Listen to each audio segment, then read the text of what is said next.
दोस्तों नमस्कार, मैं आपका दोस्त आयुष स्वागत करता हूं आपका मेरे चैनल गृह निर्माण गुरु में। चौहद्दी हुई 10,000 की। जी हां दोस्तों, आपने बिल्कुल सही सुना, चौहद्दी हुई 10,000 की। सो फ्रेंड्स, आज हम जिस टॉपिक पर बात करने जा रहे हैं वो है चौहद्दी। चौहद्दी क्या होती है, चौहद्दी क्यों जरूरी है, चौहद्दी बनवाते समय हमें क्या क्या सावधानियां बरतनी चाहिए और चौहद्दी बनवाने में कितना समय और कितना पैसा खर्च आता है, इन सभी मुद्दों पर मैं आपसे डिटेल में जानकारी शेयर करने जा रहा हूं। सो फ्रेंड्स, वीडियो को अंत तक देखें जिससे कोई भी जानकारी आपसे मिस ना हो और मेरे चैनल गृह निर्माण गुरु को सब्सक्राइब कर लें। चौहद्दी क्या होती है दोस्तों? चौहद्दी को ही नजीरी नक्शा भी बोला जाता है। चौहद्दी जमीन का एक बहुत ही महत्वपूर्ण दस्तावेज होता है। चौहद्दी से ही हमें पता चलती है कि किसी जमीन के चारों दिशा में क्या क्या है और किसकी किसकी जमीन है। फ्रेंड्स, मैंने चौहद्दी का इमेज डाला है जिससे आपको समझने में आसानी होगी। चौहद्दी क्यों जरूरी है?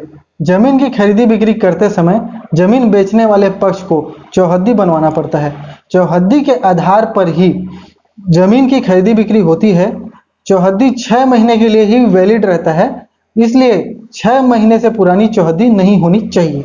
चौहद्दी बनवाते समय हमें क्या क्या सावधानी बरतनी चाहिए? फ्रेंड्स, हम अगर किसी जमीन की चौहद्दी बनवा रहे हैं तो चौहद्दी बनवाते समय किसी जमीन के चारों दिशा में क्या क्या है या किसकी किसकी जमीन है, ये जानकारी सही से दर्शाया गया होना चाहिए।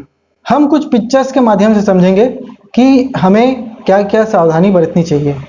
पहली इमेज में हम देखेंगे कि खसरा नंबर 432 के चारों दिशा में किसकी किसकी जमीन है और वो कैसे दर्शाया गया है। दूसरी इमेज में हम देखेंगे कि खसरा नंबर 540 के चारों दिशा में किसकी किसकी जमीन है। तीसरी इमेज में हम देखेंगे कि खसरा नंबर 630 के चारों दिशा में किसकी किसकी जमीन है। दोस्तों, बहुत छोटी पर सबसे जरूरी बात जो मैं आपको बताने जा रहा हूं, और ज्यादातर लोग चौहद्दी बनवाते समय यही गलती करते हैं और जिसके कारण बाद में परेशानी होती है।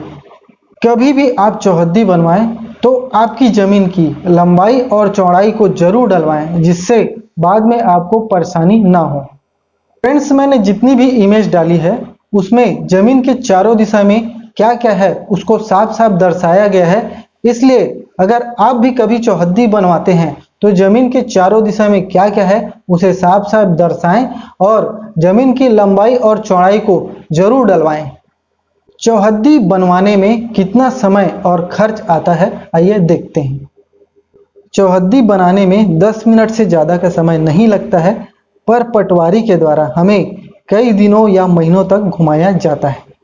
चौहद्दी बनवाने का कोई शुल्क नहीं लगता है, पर पटवारियों के द्वारा चौहद्दी बनाने के एवज में 5,000 से 10,000 रुपये की डिमांड की जाती है।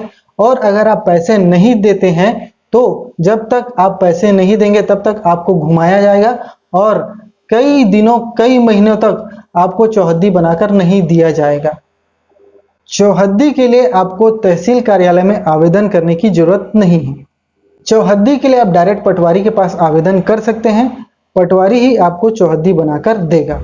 चौहद्दी बनाने का पूरा अधिकार पटवारी के पास रहता है और इसी अधिकार का फायदा उठाकर वो लोगों से 5,000 से 10,000 रुपये वसूलते हैं। चौहद्दी बनवाने के लिए पटवारी को कोई पैसा देने की जरूरत नहीं है। दोस्तों, उम्मीद करता हूं आपको मेरा यह वीडियो पसंद आया होगा। मेरे वीडियो को लाइक कीजिए, शेयर कीजिए और मेरे चैनल गृह निर्माण गुरु को सब्सक्राइब कीजिए। सो फ्रेंड्स, मैं आपसे जल्द ही मिलता हूं एक नए वीडियो के साथ। धन्यवाद।